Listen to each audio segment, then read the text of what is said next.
For me, comics are all about the pictures. That is, until I tried out Marvel's audiobook selection on Audible. These adaptations of classic Marvel stories are complete with music and sound effects that make you feel like you're in the movies. Perfect for your daily commute or trips with the kids. Get a free trial at comicsaredope.com/audible. That's comicsaredope.com/audible. And welcome back to Comics Are Dope, the podcast. I'm your host, BJ Kicks, and we are back with part 2 of my 3-hour conversation with Christopher Priest. Of course, he stopped by to promote Vampirella issue 666, which will be out this Valentine's Day 2024.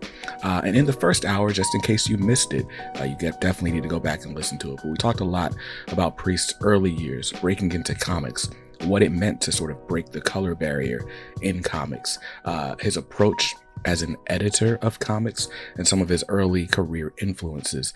And in this hour, in part 2, we finally get into, I guess, the Priest-isms, Priest's approach to writing, storytelling versus messaging, right? Just what makes a good comic, how he approaches each character that he writes.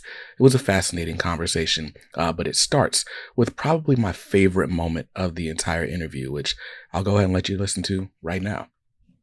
So you mentioned Denny O'Neil, who is largely credited with sort of helping comics to grow up, right? Like, and introducing sort of social themes, right? There's an argument that there's always been politics in comics and so on. Yes. But at any rate, Denny helps to sort of smarten up the genre. Speedy's on drugs, and what are you doing for the black skins, and so on. And how do you know this? You just got here. How do you know this? You've been a comics fan for about 10 minutes. How do you know this stuff? That's amazing. Go ahead. I'm sorry. I was a history major, right? So I largely learned history before I actually read books. Okay, it's a crutch. I shouldn't do that, but. So all of that to say, right, one thing that I find interesting about your writing is that specific, like if there's a Priest-ism that we can count on, is like there's some smart commentary on race without making the book about race. And you have this concept of, just tell the story, right?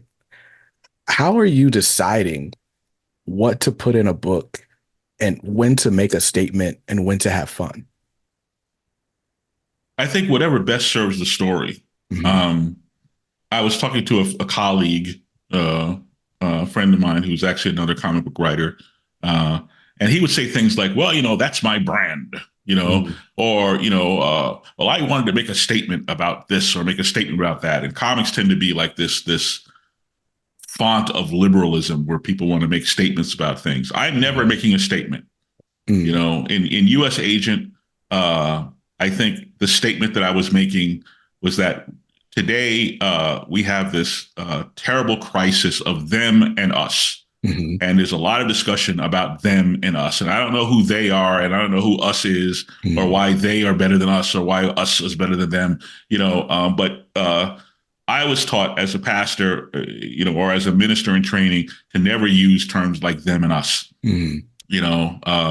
You said you were a youth pastor. Yes. I dealt a lot. I used to love just dealing with the young people until the mommies wore me down and just killed my spirit. But until then, I really liked working with like teenagers and young people and that kind of thing. And the old hats in the church, we used to call them the old hats. I used to call them the old hats. Okay. The old hats in the church. And you know who I'm talking about. The deacons who've been there forever. And this is my chair. And, that kind of stuff. They would really resent the resources going to the young people because the young people really didn't have a lot of financial contribution to the church, right? And they're like, well, we're the ones who are paying the light bill around here, and why are you devoting those resources to them?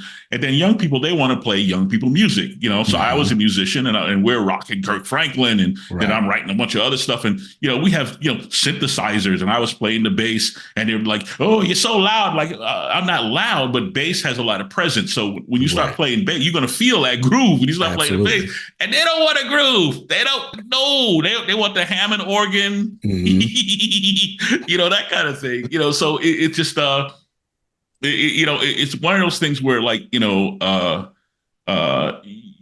want to be relevant. I'm sorry, we'll have to edit this part here. Put me back on track. Where were we going? Ask that question again. Telling stories versus making statements. Oh yeah. When do I want to? So I never really want to make a statement. So I was saying like the crisis of them and us. All right. So, with the young people at church, I would go to my senior pastor and I'd go, well, they said blah, blah, blah, and they're so opposed to us doing blah, blah. And he go, never say them and us. There is no they. There's just us. Here in America, we have this crisis now where we're so deeply divided and it's getting crazy and people are loading guns and they're doing terrible things and there's all this lying going on and it's very childish, and all this talk about them and us. And I got to tell you, the only statement that I made, like with U.S. Agent, where I dealt with some of this, issues where I'm dealing with a kind of reactionary character, and he goes to West Virginia and he has this encounter and there's all this stuff going on, and there's all this talk of them and us, and at some point, I'm making the point that there really is no they. There is only us. Brandon, we're stuck with us. Right. And until we get that through our skulls and start lowering the temperature and going, look, we have to listen to each other. We have to put up with each other. Freedom is not about Brandon's right to blast hip hop. Right. Freedom is about being tolerant of the other guy's right to blast hip hop. That's what freedom is. Right. Freedom is about us working it out, us being neighbors. I used to live in a rural place, which I won't mention because I don't want people to find me. I'm hiding. But I used to live deep in the heart of conservative territory here, surrounded by neighbors who I know for a fact voted a certain way. And they could look at me at the color of my skin and know for a fact I didn't support their guy. Right. But these people, I can say without any hesitation that these are people who loved me, who showed me love, who were there for me, who are there for me now. These are people who have keys to my house, people I rely on, who rely on me. They couldn't have been kinder. And though we disagree, and it's painful, it's too painful to talk about it. So we just don't talk about it. Remember the old days when politics and religion were not spoken of? We can handle the religion part because they're all kind of conservative Christians, but the politics stuff, we just leave that in the closet. Yeah. And I think that, as a nation, we have to find our way back there. But more to the point, we need leaders who are freaking grown-ups. Because a grown-up will tell you, if you've ever had children or you dealt with children, a grown-up will step in and go, now, you have to play nice together. And you gotta put up with each other. Either that or we just give up this whole idea of America and about who we are. As far as like when I put stuff in, as I said, it's like whatever serves the story. If I think it makes an interesting story, it may have some flavor to it. I never set out to go, let me build this story around my personal agenda, whatever it may be. And we can have a conversation about separating art from conviction, So if I have a character who's using foul language, does that mean that I use foul language? Does that mean that I approve of foul language? Does that mean I approve of drinking? Or do I endorse this particular lifestyle or endorse this particular values? I'm an enigma. I won't say because I want everybody to buy my comics. Whatever walk of life that you're in, you're welcome to the party. Because if you were in my life, you would be welcome in my home, whether I agree with you or not. Right. Because Brandon, if the things I don't believe in threaten the things I do believe in, then my belief doesn't really mean much, does it? It's true. I mean, like, there's all this like uproar about gay marriage, right? For example, and they want to strike down gay marriage because it threatens, my marriage somehow. And I was like, well, if gay marriage threatens your, hetero marriage, then your hetero marriage probably doesn't really mean much. I mean, Right. I really want you to do you, and I want me to do me, and and then I want us to all go out and have pizza, Right. and let's find something that we can do other than argue over who we're going to vote for, Right. or who we're going to sleep with, or whatever the story is. I just have no patience or no tolerance for that. But I Yeah. also don't want to push my agenda or write a story around, well, I feel this way. So, I've put a lot of theology into Vampirella, but I've put a lot of theology into Vampirella because it made a point in the story. It Right. worked for the character. There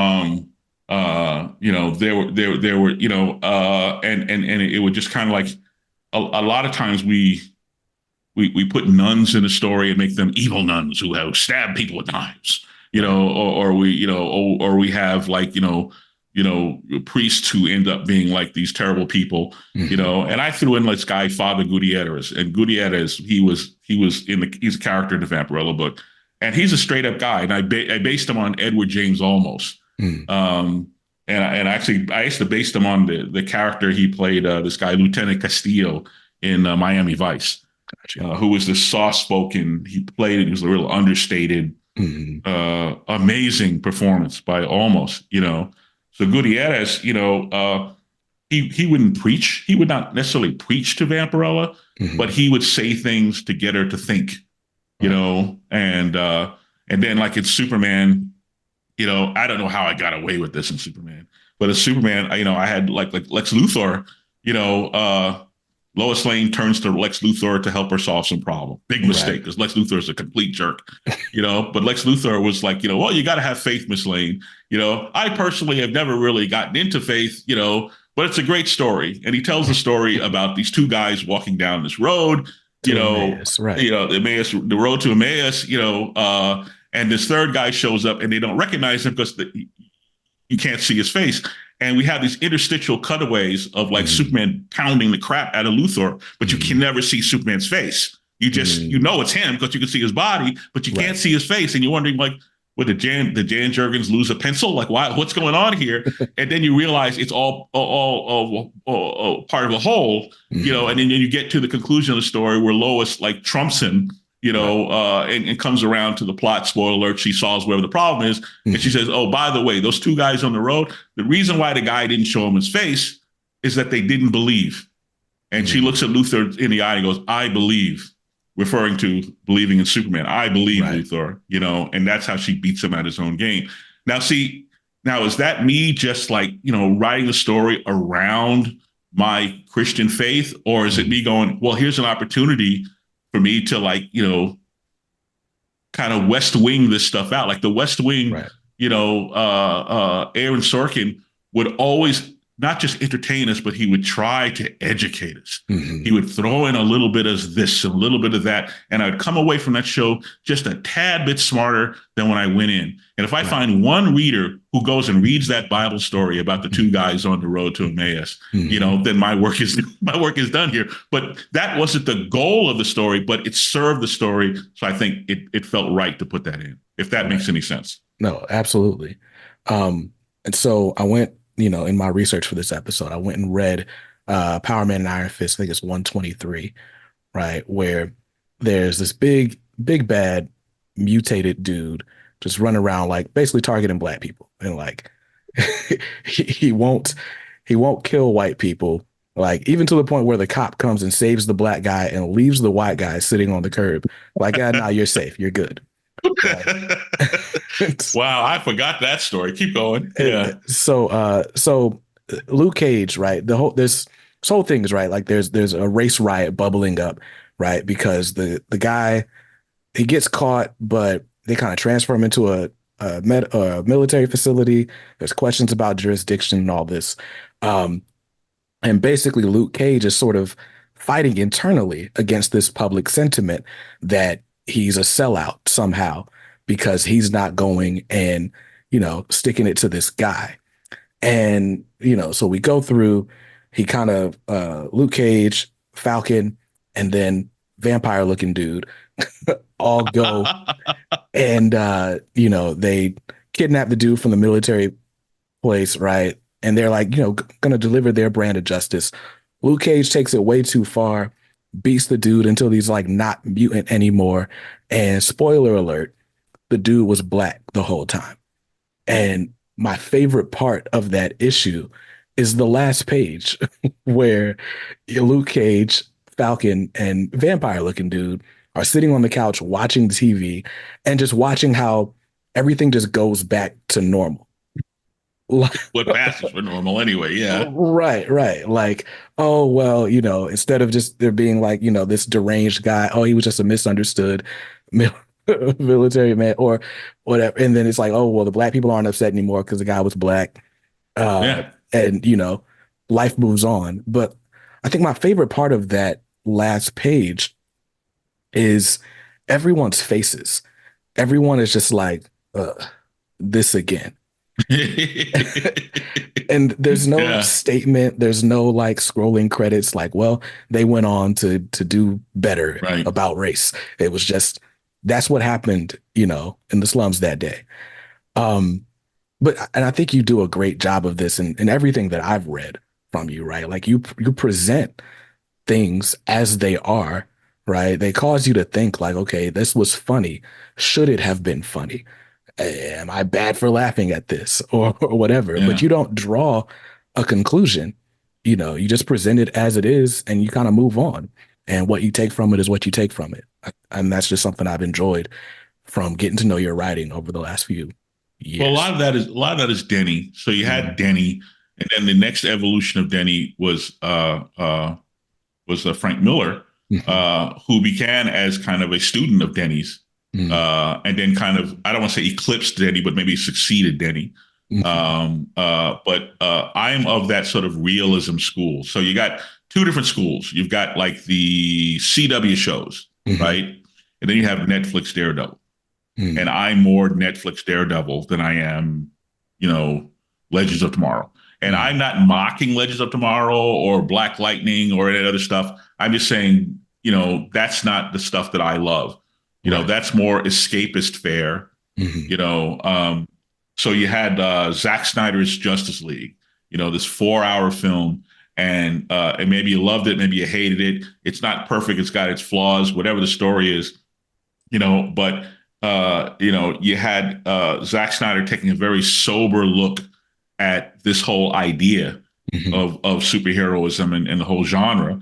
Then you had the Flash movie, and people, it's real popular now to just sit and pan superhero movies. And I think it's gotten a snowball momentum where like the Flash really didn't suck. Come on, stop it. Or the Marvels, that it didn't suck. It's just that it's that now fun, to just go, let's just, rip these films apart and not go see them, whatever. But anyway, so you move from Zack Snyder to the Flash film, and and you see the concerted effort to just get back to escapism, and it's still Ben Affleck and it's still these characters from the DCEU, but they've just lightened it up and gone this whole other had established a whole other tone. Maybe because that's the popular sentiment that Zach was too heavy. I don't know, and maybe there's two schools of thought. Is there room for both approaches? I would hope so. Does it have to be one or the other? I don't know. Avengers Endgame, I thought, struck the absolute, devil's bargain, between the approaches. And I think that became both a guidepost and a tombstone for superhero movies, because how do you top that? How do you top that? How do you get past that moment of Robert Downey Jr., an actor that we had all kind of written off years ago, stealing our hearts, breaking our hearts, and then 5 minutes later you had, oh my gosh, I'm having a senior moment, the actor who plays Captain America. Chris Evans. Chris Evans. and 5-10 minutes later, you had Chris Evans, so you had Robert Downey Jr., break your heart, and then you had Chris Evans steal it, Right. and how neither of those actors got nominated for something is beyond me. Other than the Academy is not going to take them seriously because the movie made a lot of money and they're jealous, or they because it's a superhero film or whatever. It's the same reason why nobody wants to give Tom Cruise a trophy either, which is just stupid because these are terrific works of art that they've invested in, And I saw that and I went, okay, we're all doomed because there's nowhere to go now. You completely screwed us. You made like the perfect superhero film. It's over, So I tend to be that realistic guy. Whereas I think a lot of comics today at Marvel and DC trend more toward escapism, So I think if you're kind of more a, Netflix Daredevil guy, you might want to try my Superman because it's a different Superman. I'm not saying it's better. It's not a them and us. I don't believe in them and us, but, my Superman is very grounded. And Carlo Pagulayan, my artist, it's a home run. It's career high artwork. It's the team from Deathstroke. Deathstroke was a very grounded, realistic series. It's the same tone carried over from Deathstroke and going, okay, let's take this team, put them on Superman, and let's see what's happening here. But this is the stuff that I find a great joy in. And Vampirella's written that way, and Superman's written that way. Now, unfortunately, that leaves me out of the running for a lot, and I don't get offered a lot of things that are offered to, I want to say, more air quotes mainstream writers, right? Where mainstream becomes defined as you can write this sort of lighter escapist sort of thing, whereas Priest is going to he's going to like wear cement shoes through this thing, right? And I that's kind of a burden that I'll just have to bear. It's just this is who I am, and this is the approach that this is what I like and what excites me. And for me to try to fake it and try to do what these other guys do so well, it would be wrong. I enjoy Netflix Daredevil. I'm going to write Netflix Daredevil, so give me Bugs Bunny and I will make it, I'll have a serious introspective into Bugs and why he has the buck teeth and, Yosemite Sam, what gauge those guns are. And, it'll be a very different Bugs Bunny. Right. It's crazy, right? Because you say that like as if that precludes you from work, right? But it does. Tom King, well, I'm it sure me for I get passed over all the time. No, I'm never going to see me on one of the big crossovers. Both of these companies, they have shotgun titles out of here. With massive crossover number 9, and there's 30 titles out there. And I called somebody at DC and I said, "You mean I wasn't qualified to write any of that?" And I just kind of get this sort of silence because they don't really know what to say. And the answer is yes, I was not qualified to write any of it. I just think that sucks. And it's ironic given that Tom King has a career, right? Yeah, but they don't love him either. Tom takes a lot of, they kind of pushed him off of, okay, it's been nice having you on Batman, but move along, which was unfair because Tom wrote a great Batman. Tom's a great writer. He's a great guy. I love the concepts that he comes up with, but, I'm not a publisher. I don't have a publisher's responsibility. A publisher's responsibility is to keep the lights on, right? So I've never had the kind of numbers that would make the argument for them, to say, look, let's let Priest lead this next evolution of DC. I wish they would because time's running out. I'm an old bastard. If you're going to hire me, get on board, right. Before that big stroke takes me out of here, But, Brandon, I don't spend a lot of time going, well, gosh darn it, I got passed over again. I just accept the fact that this is the tone and this is the type of stuff that they're looking for, and I don't do that. Yeah. And I mean, you've left comics a couple of times, right? Just over sort of frustrations from the industry. I guess most recently, over, being typecast, right? Like, here's the Black Panther writer, now write Black Racer and Black Knight and Black blackness. Which really irritated me because the Black Panther series, the comic series that I wrote, was not actually about the Black Panther. It was about his State Department handler, this guy named Everett K. Ross. Right. And it was about his cultural awakening. So, he was the protagonist. He was the narrator. The focus was on him. And you never got inside Black Panther's head. Right. We never went in there, and we were always sort of once removed from the Black Panther, who was this force of nature, this creature of the night. He was Marvel's Batman. And what I wanted to do with Black Panther was I wanted to explode all the stereotypes and take away all the reasons why a white male fan, would not necessarily want to read about this Black African character.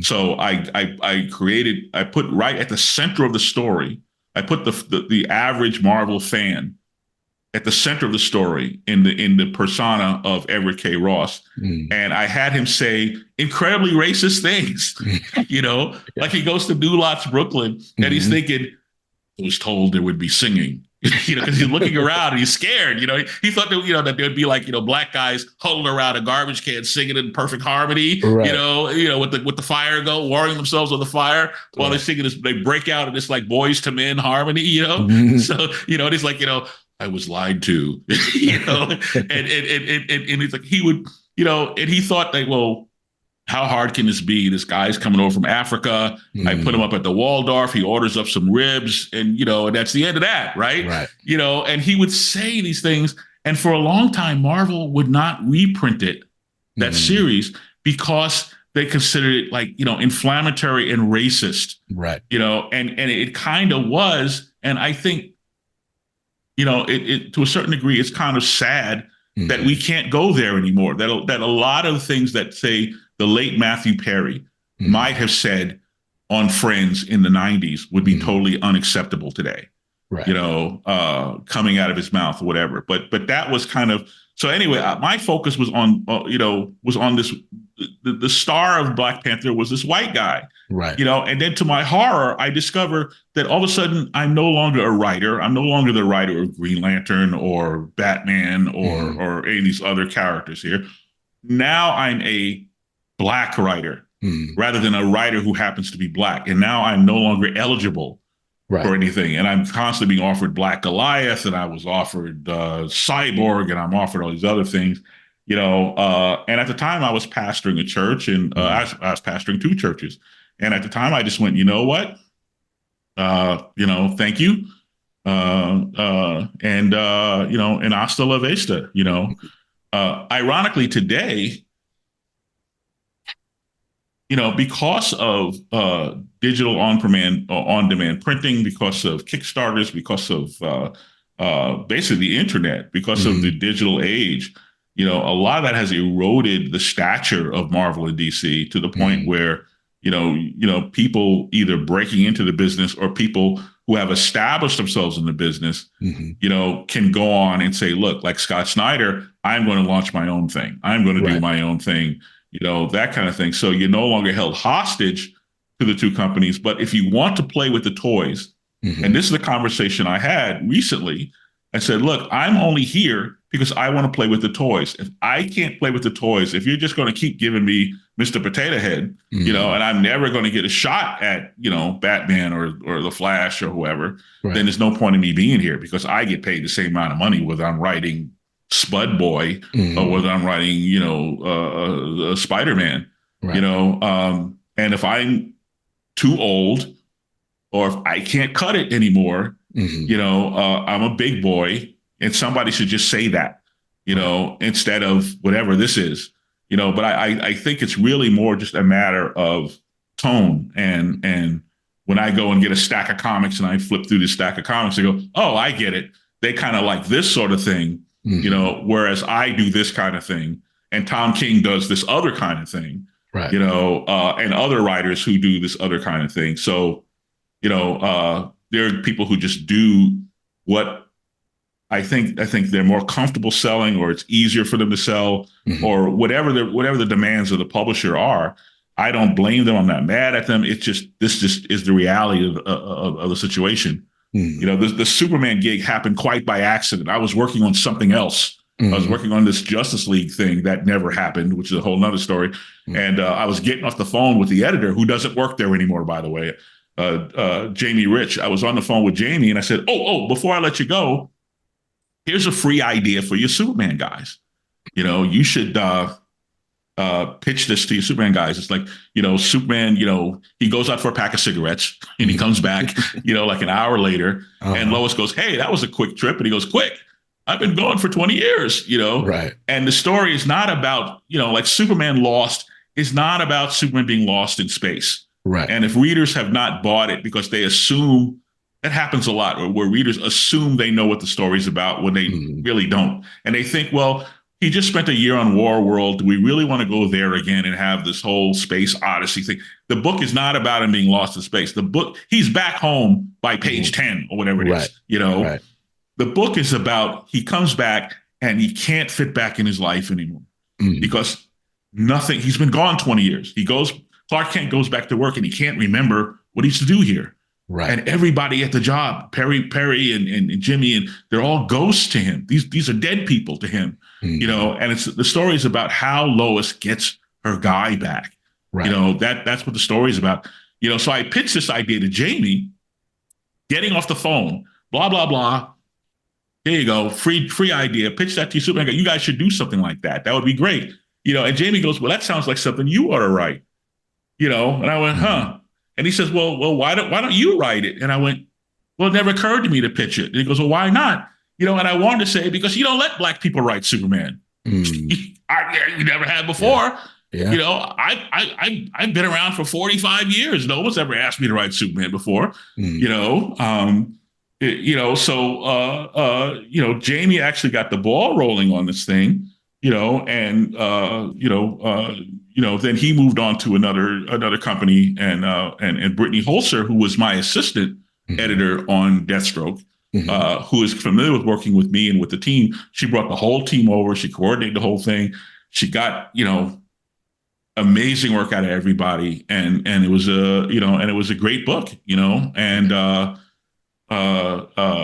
so we just kind of went from there. But yeah, it's just, I'm not the guy. I don't think that, you know, if somebody was looking for a Superman writer, I don't think I'd get the call. Let's put it that way, you know, because I want to write Netflix Daredevil. I want to write it too realistically. And if you go back and read, Denny O'Neil wrote Superman for like a week. He didn't like writing Superman. He got talked into it or dragged into it by Julie Schwartz. I don't know what the story was, but I asked him about that like years ago, and he just kind of rolled his eyes. Oh God, Superman, because he's not a Superman guy, you know. But he got rid of Kryptonite, and then he moved Clark Kent from the newspaper to the TV. He said, like, you know, what if this really was a guy, right? Clark Kent, who was secretly Superman, what would his life be like? You know, and he did this sort of Netflix Daredevil thing to Superman, you know, and it blew my mind as a kid. It just I went, oh wow. Because up until then, we've been seeing like Action Comics of Superman, and it's Mr. Mxyzptlk, and it's the villain of the week, and it's, you know, Brainiac, you know, and all, you know, this other stuff, you know. But here's Denny O'Neil, who just did this amazing.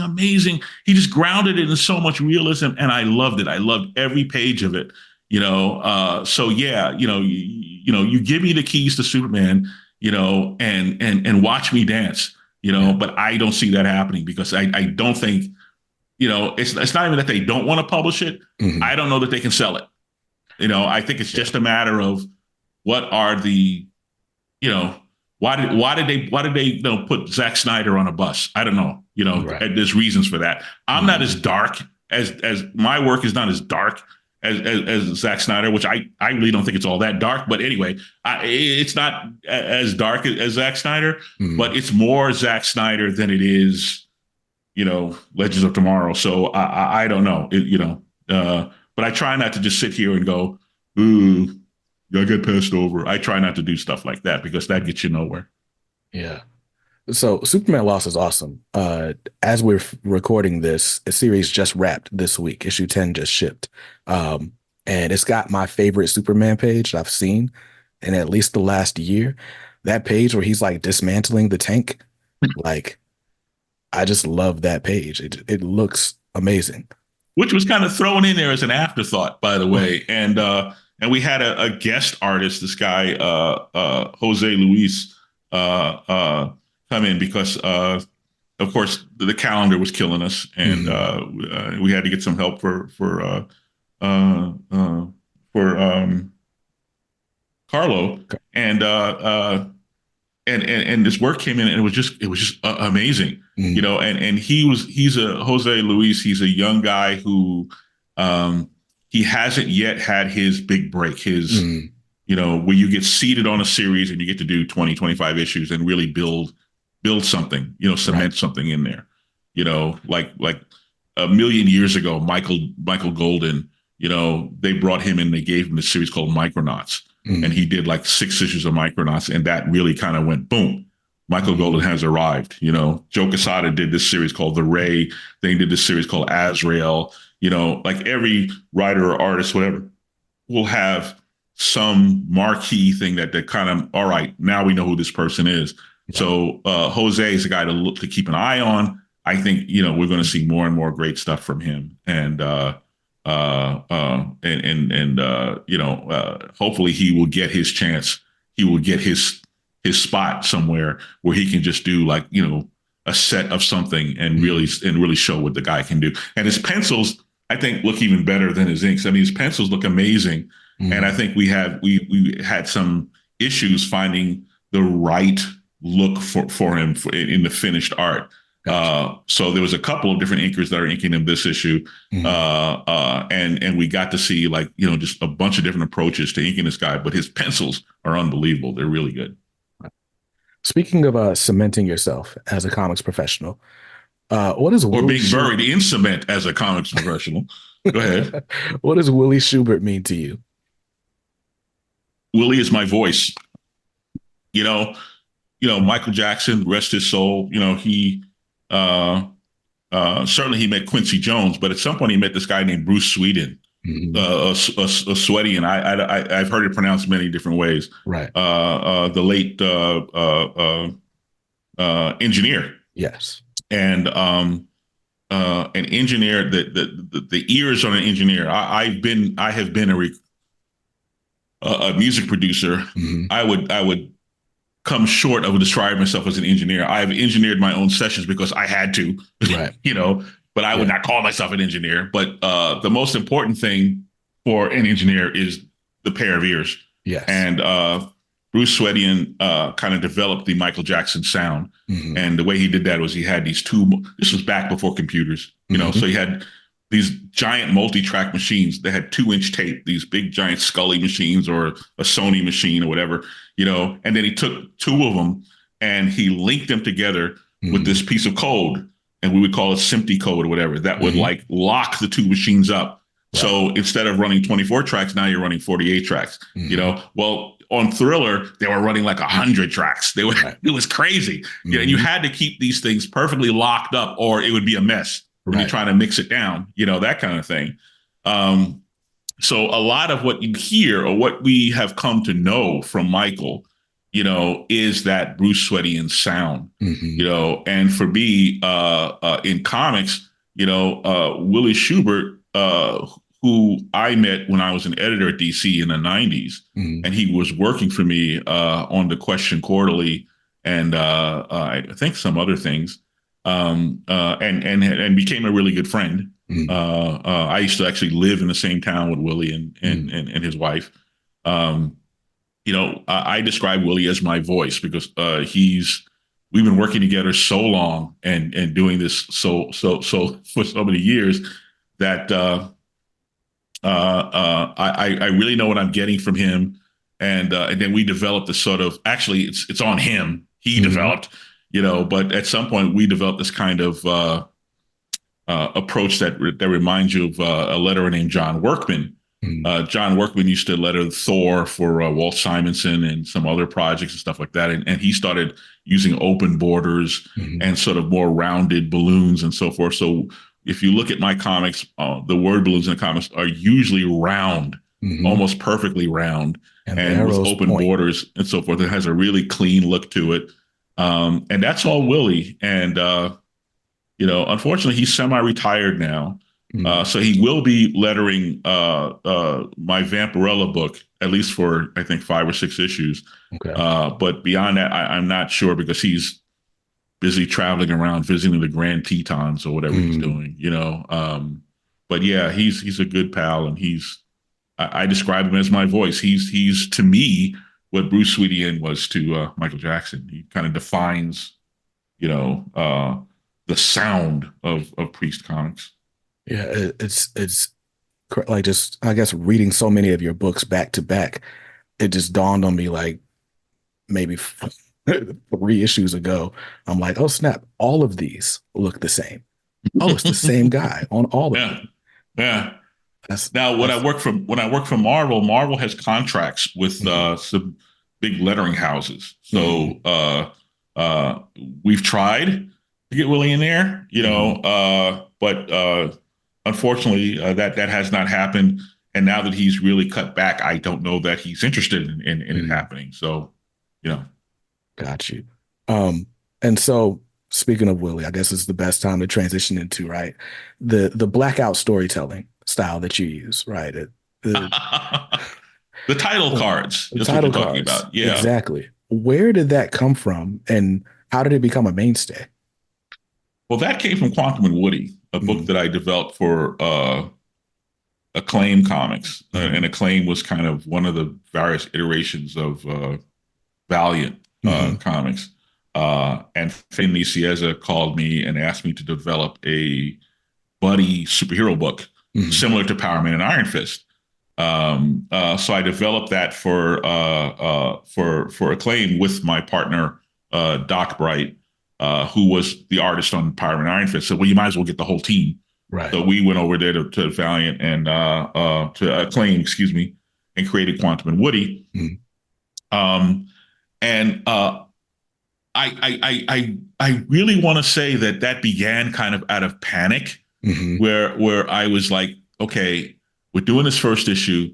And Acclaim had launched like a bunch of first issues. mm, And I was so tired of reading origin stories, and I imagine the readers were too. mm, And I was like, let's just get to it. Like, can we just get to it? Can we just like right on page 2 or page 3, whatever, mm, bang, they've got their costumes and their powers and they're doing whatever they're doing and blah, blah, blah, blah, and we'll just tell the story out of sequence. mm, And I think at some point I was just dying trying to make this first issue work and trying to cram as much into the first issue. And then I realized, if I just put these hard cuts in between the scenes, I could jump into a scene as late as possible mm, and jump out of a scene as early as possible.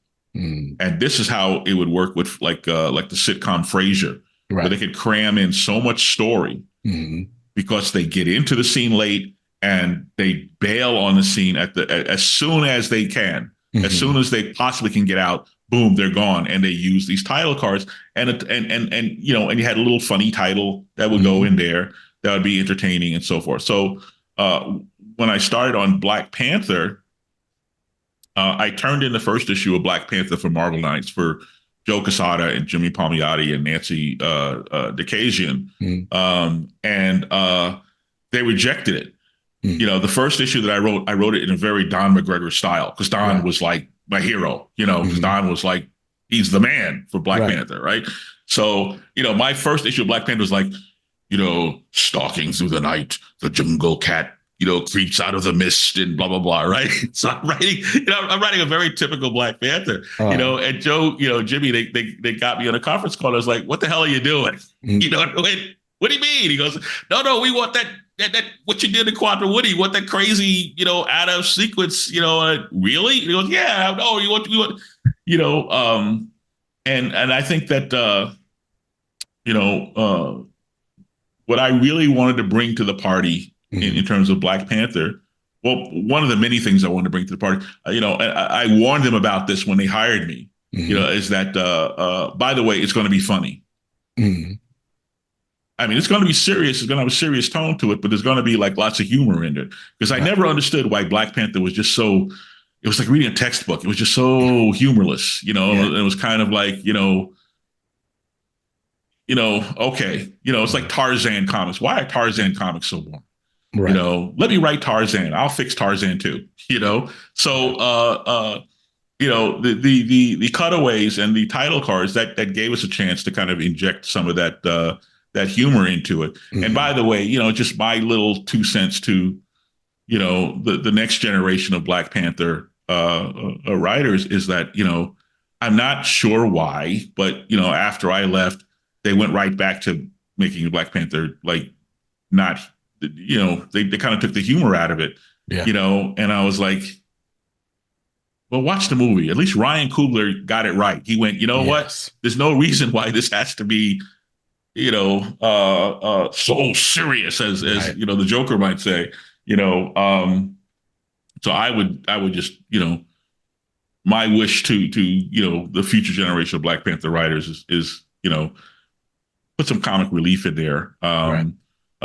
There's still ways to tell a very serious story and to take it, because a lot of people be like, oh, it's my chance to, put my stamp on this legacy, and it's a legacy character and all this other stuff. Yeah, but if you don't make it fun, no one's going to read it, But yeah, but that's where that came from. Now, how it kept going, I think when I was hired for Deathstroke, Mm-hmm.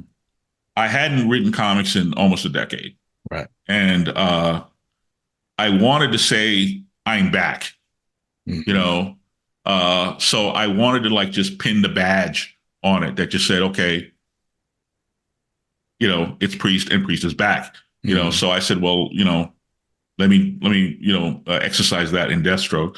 So I guess I just kept waiting for someone to call me and go, stop doing that. And they never did. Tom King actually called me and said, look, I'm going to rip it off for, was it Mr. Miracle? Where he had like, Dark Side is, Mm-hmm. that kind of thing.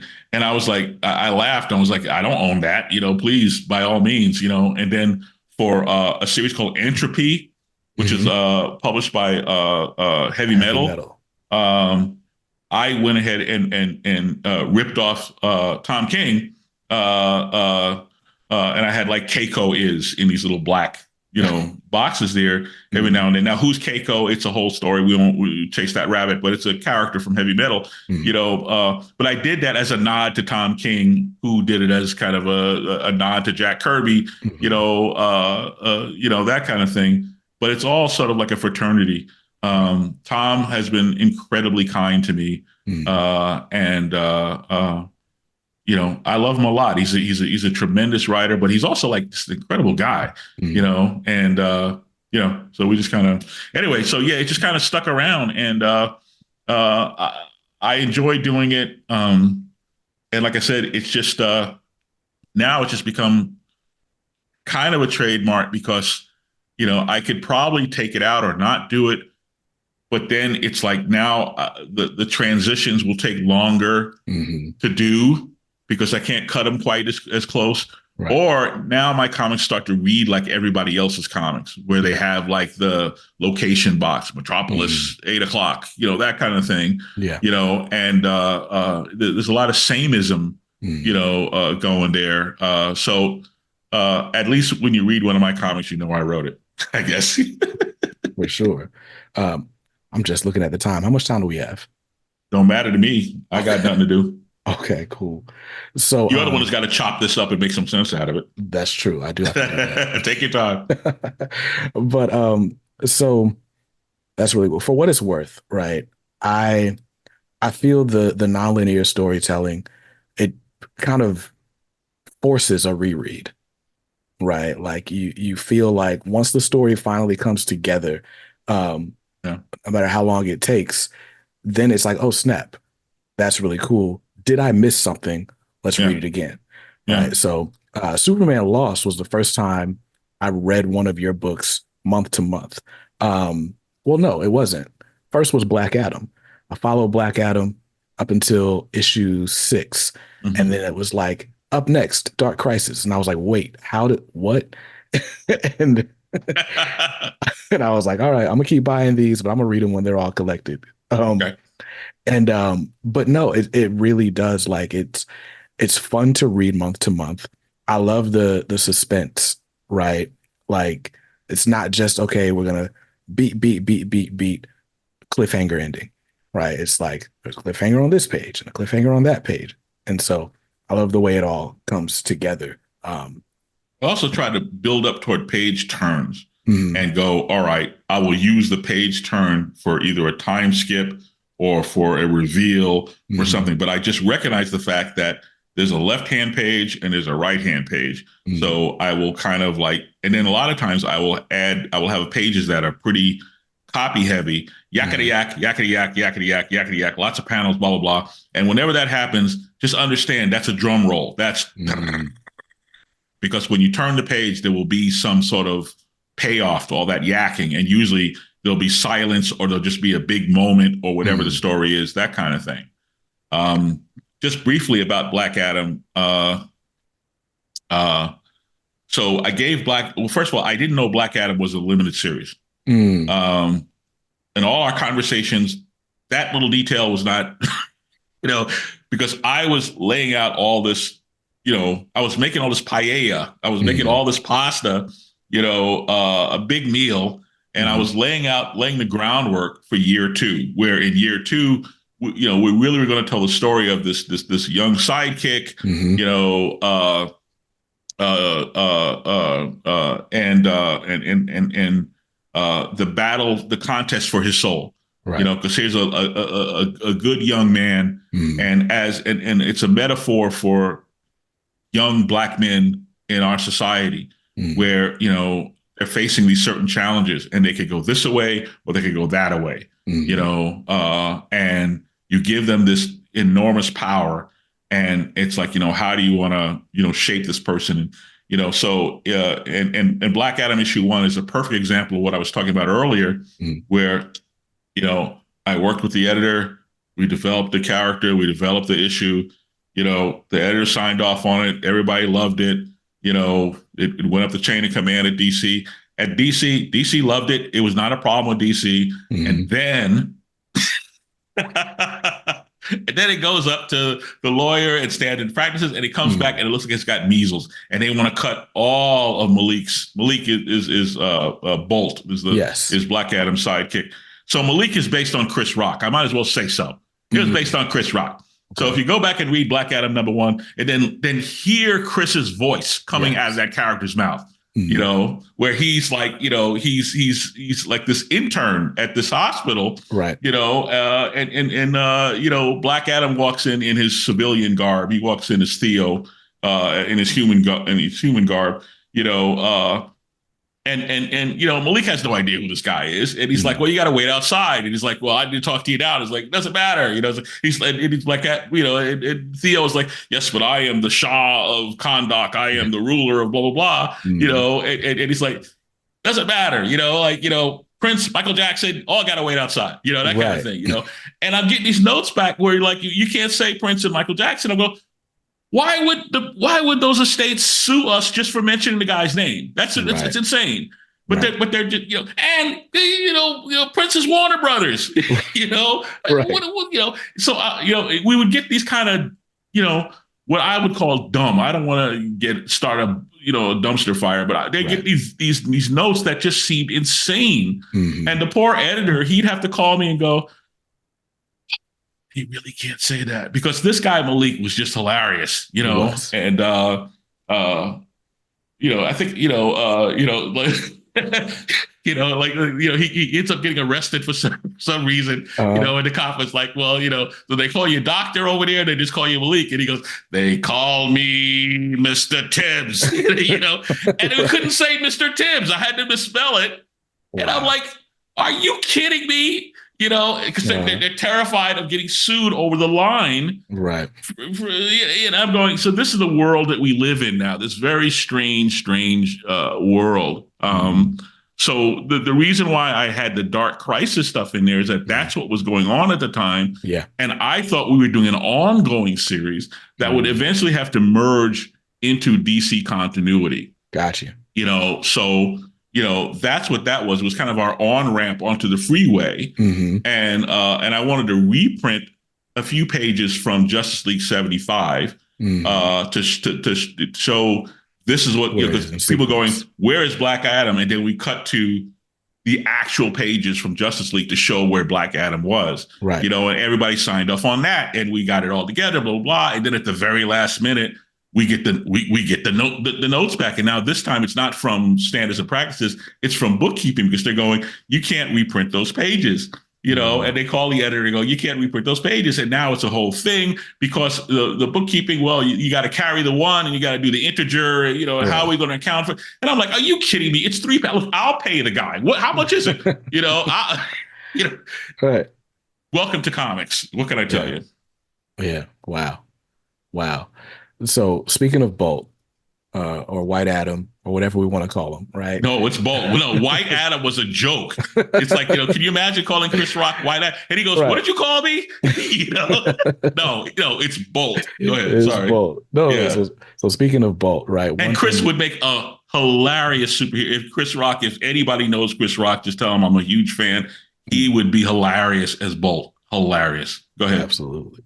So speaking of Bolt, right? You are great at the ride along character, right? There's always someone in this book that can be you. So to the listener, a ride along character is the person that, gives you the perspective in a book, helps you understand what's going on. So just for a very meta example, I am often the ride along character on this show because I'm new. And so I assume you are too, right? So Priest, you're great at the ride-along character. I mean, you've got Everett Ross in Black Panther. You've got the psychiatrist in Vampirella. We've got Bolt. And I love the psychiatrist in Vampirella. She's like, let me get this straight. Like, you think you're an alien? All right. No. He goes, do I have, treat crazy space bees written on my office door? And she goes, Doctor, do I have treat crazy bees written? I don't want to say who he's based on, but it should be pretty obvious. I don't want to get anybody in trouble.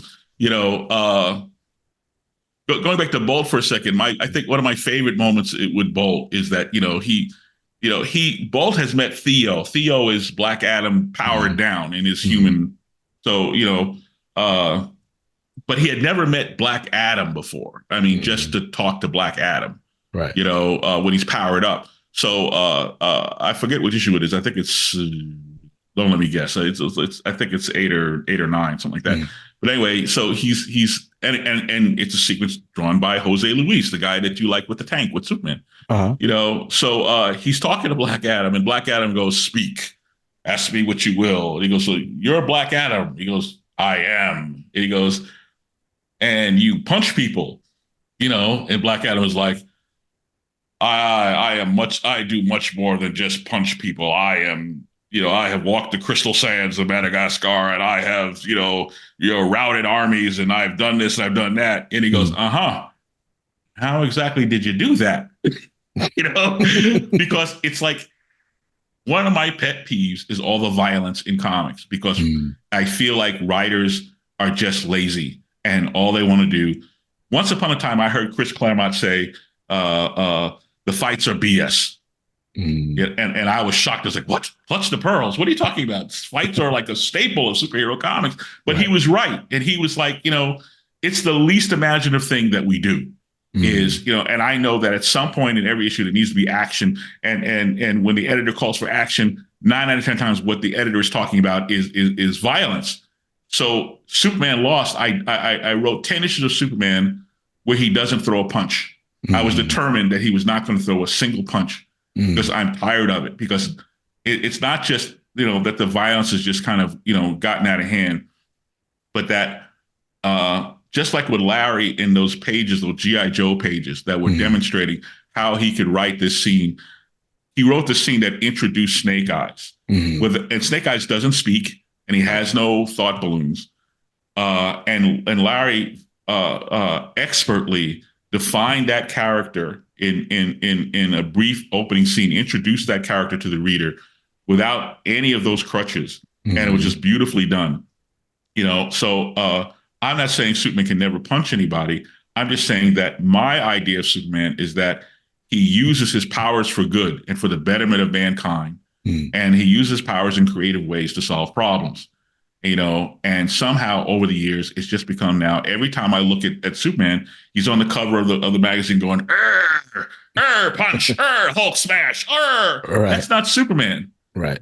You go back to the 60s and you look at those covers and it's like, and Superman is walking into the bedroom and he discovers his son is a gorilla. Well, my son is a gorilla, and I'm 8. I have to read this now. Right. I got to know how this happened. What? He's a gorilla? Go right. Take my 12 cents. I'm in, that kind of thing. So I'm just going, there are other ways, to handle this stuff. So that was that scene where, Malik as the ride along, as the character, who is not indoctrinated, we become very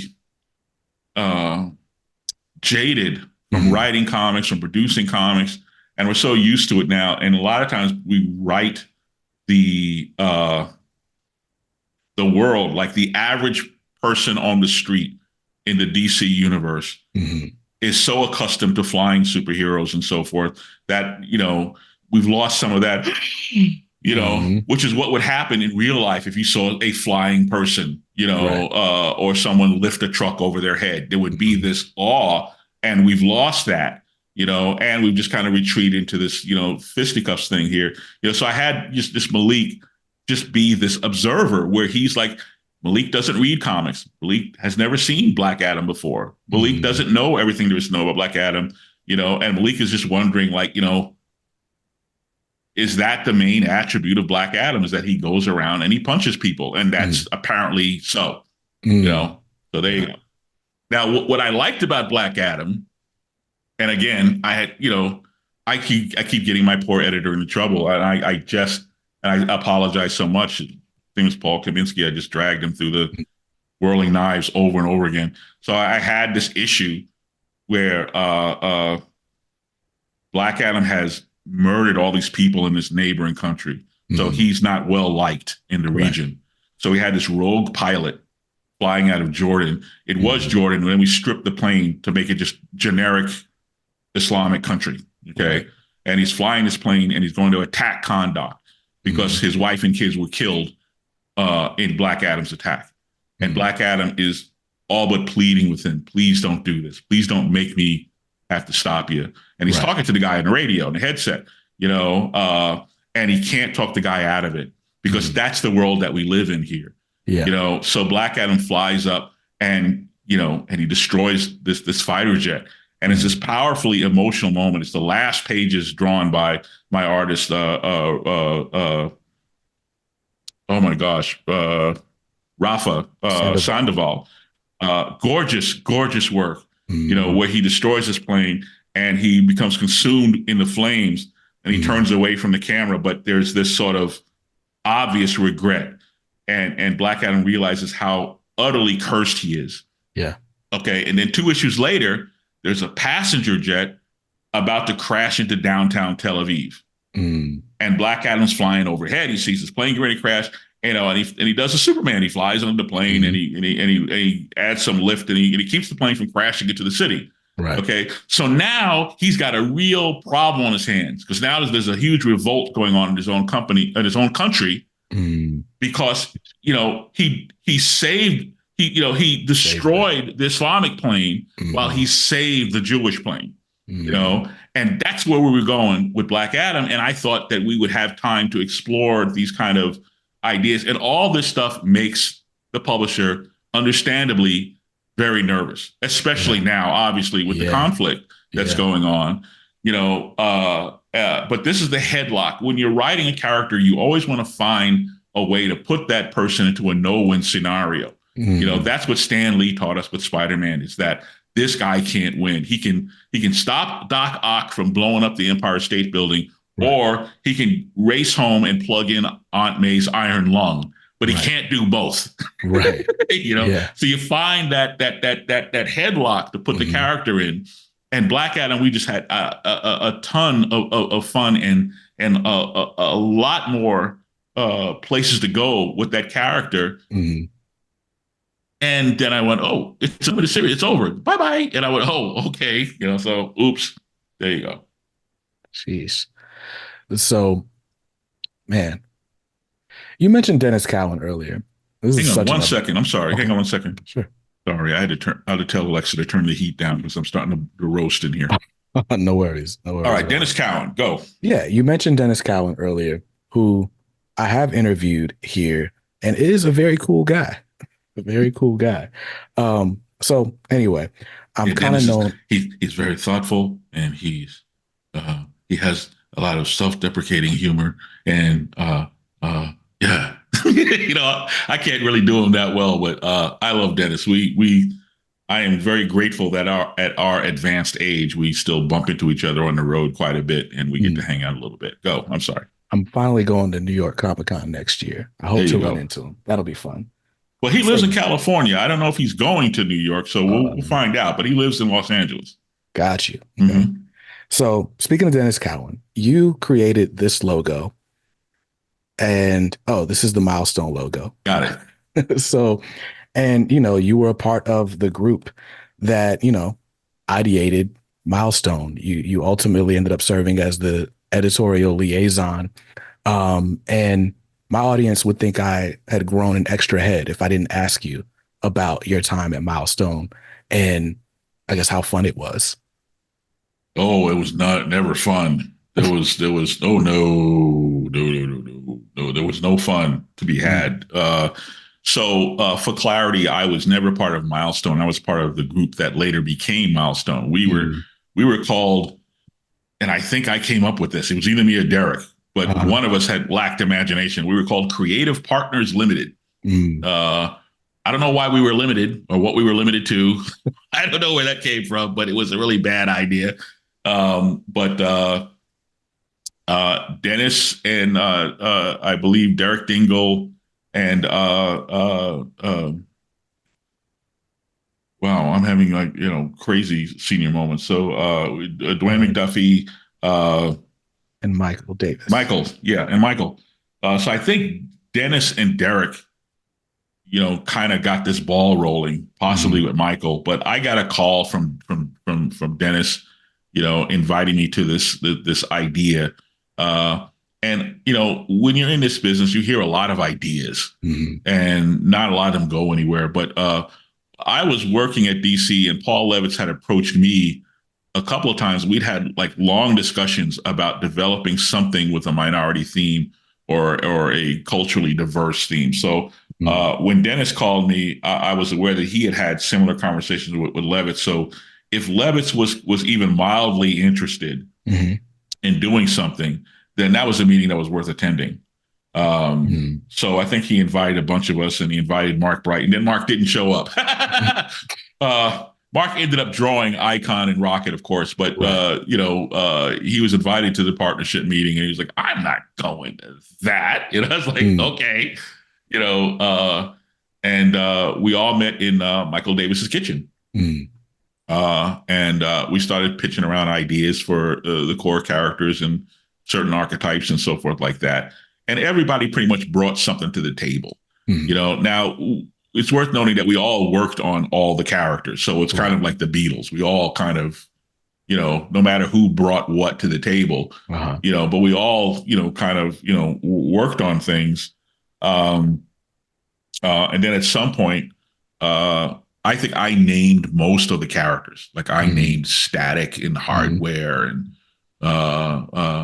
Icon and Rocket were first called something else. They were called Paragon and something else, whatever. And that was my hip pocket character. I brought that to the table, and I wanted mm, Rocket to be a unwed mother, and mm, Dwayne brought the Hardware there, and Dennis had this idea for what later became Blood Syndicate, and mm, and I named like Wise Son after one of my childhood friends, this guy Keith McKinney. mm. Wise Son was like his righteous name when he became 5%.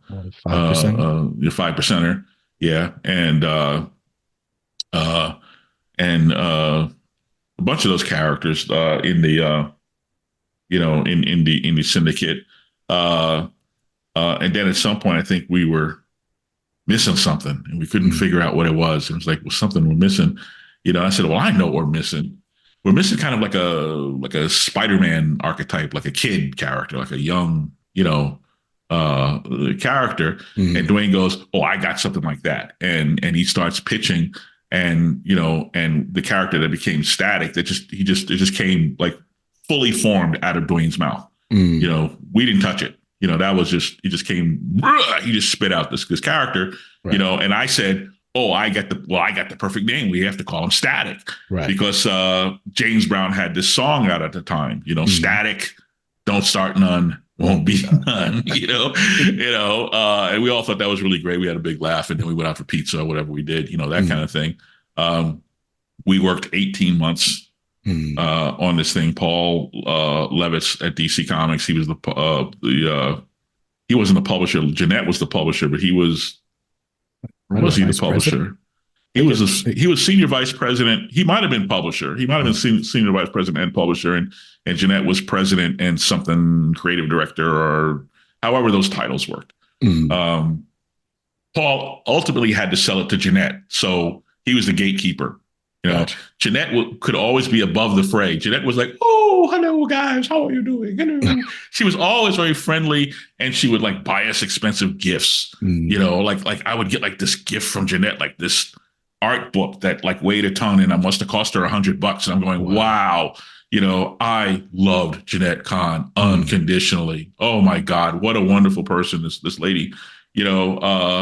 And Paul was kind of the firewall between the studio and the publisher. So we didn't have the kind of interference. I don't want to say interference. Don't get mad at me, DC. We don't have the kind of input, let's say, right, from the studio that we have now, because now it's all one company where they move the publishing into the studio headquarters, and they're right down the hall nosing into everything, but Paul in those days, he was our champion. He stood at the gate with this flaming sword, and he kept like the Warner Brothers executives out of our hair for years. That's what Paul did, so it was arduous work. It was straining on relationships, straining on marriages. I'm pretty sure that it torpedoed my marriage. I think it was hard for some spouses to believe that we were spending 18, 19 hours, on these projects, so that I was at DC well into the night, working on Jim Chadwick. Jim Chadwick was an editor at DC, and he just recently retired. And I was in Jim Chadwick's office working on his computer, doing design layouts, and I, and then I'd be on the phone with Derek Dingle, and Derek Dingle is at he worked for Black Enterprise magazine. Right. So it's like 1 o'clock in the morning, and we're still at the office. I'm at DC, he's at Black Enterprise. We're on the phone working, developing these pictures and so forth. And then all our weekends we're camped out at Dennis's house, which must have made his significant other feel great about like all these guys sitting in the living room, right? Developing this stuff. It was incredibly hard work, over a year and a half of incredible hard work. And I left over internal differences that I don't want to go into, but we got to contract. We got to the point of, all right, Paul said this is good enough. We can, and he developed this very unique business relationship, that we could be an independent entity. And then we kind of stubbed our toe with sort of an internal conflict. And I said, look, if Paul finds out that we're fussing with each other, he might pull the plug on this thing. And I would rather that that Milestone exist than that I be a part of it. So I didn't want to take down the whole idea just because, I was having, this conflict, which, in retrospect, well,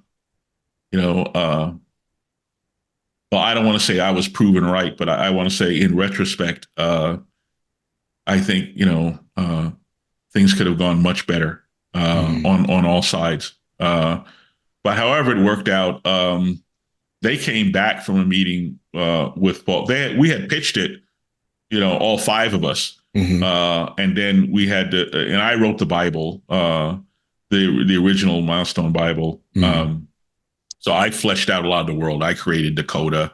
and I create a lot of the geography and the history behind this and that, and this and that, and how this stuff all fits together. And I just made all that stuff up. Right.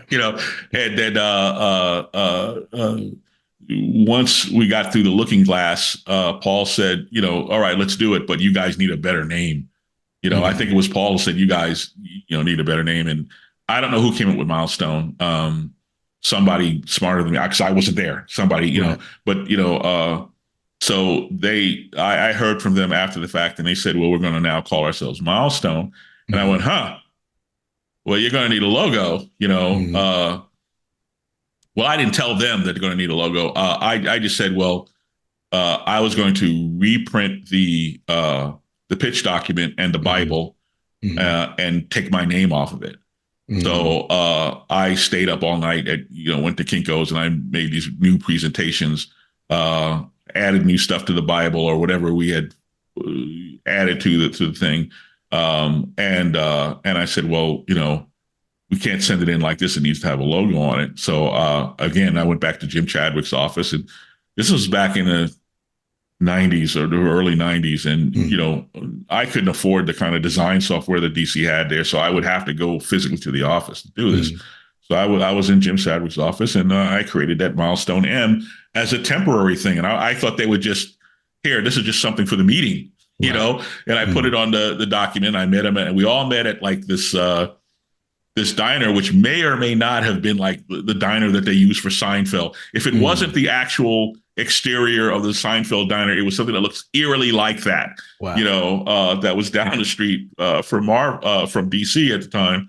And I met them there like early in the morning, like 8 o'clock in the morning. And I had this stack of these proposals, and I passed them out to all the guys, and they all had the Milestone bullet on it, and Michael, looked at me and said, well, you can design your A off, and I took that as a compliment, that kind of thing. But so I stayed behind. DC made me a very generous offer to not go with Milestone, which later led to development of Zero, which is a property that is in the works for a feature film now. Right. It led to Zero, and also this series called The Ray. I started writing The Ray at DC as part of that package where they kind of bribed me to stay at DC and not leave staff. And then the guys went on to further develop. So I give them a lot of credit. I think I was there with the initial concepts, and certainly I participated in a lot of that creative process. But I can't emphasize that after I left, I became like the Pete Best of, this particular group.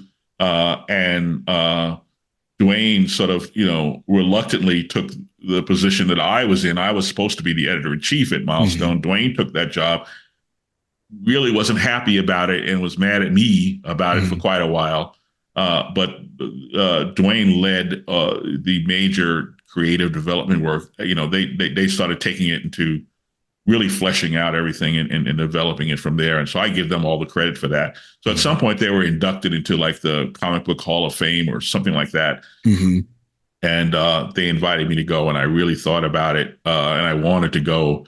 I think I'd rather be recognized as an individual than as part of Milestone, because I really wasn't part of Milestone. I think that's kind of unfair for me to kind of walk up there and go, yeah. And I'm like, no. Certainly, at some point we'll argue about like, how I should be recognized, because I did co-create a lot of that stuff. But the vast amount of hard work in those early years and the struggle that those guys went through, that was all them. And I wouldn't have felt right showing up there and taking a bow for something I didn't do. I mean, I'll take your word for it, right? Like, I'll accept what you're saying, right? But co-creation is co-creation, right? Without you, a lot of what became wouldn't have. So I definitely think that's worth noting. It's worth something.